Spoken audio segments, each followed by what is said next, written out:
এই তীর্থ দেবতার ধরনের মন্দির প্রাঙ্গণে যে পূজার পুষ্পাঞ্জলি সাজাইনু সযত্ন চয়নে, সায়াহ্নের শেষ আয়োজন।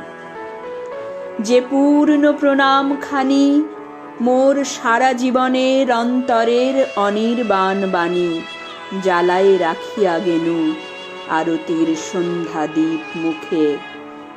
সে আমার নিবেদন তোমাদের সবার সম্মুখে।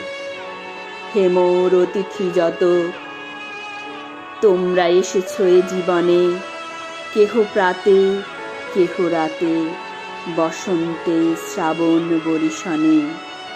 কারো হাতে বীণা ছিল, কেহ বা কম্পিত দীপ শিখা এনেছিলে মোর ঘরে। দ্বার খুলে দুরন্ত ঝটিকা বার বার এনেছ প্রাঙ্গণে।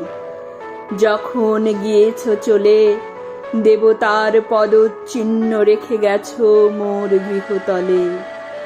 আমার দেবতা নিল তোমাদের সকলের নাম, রহিল পূজায় মোর তোমাদের সবারে প্রণাম।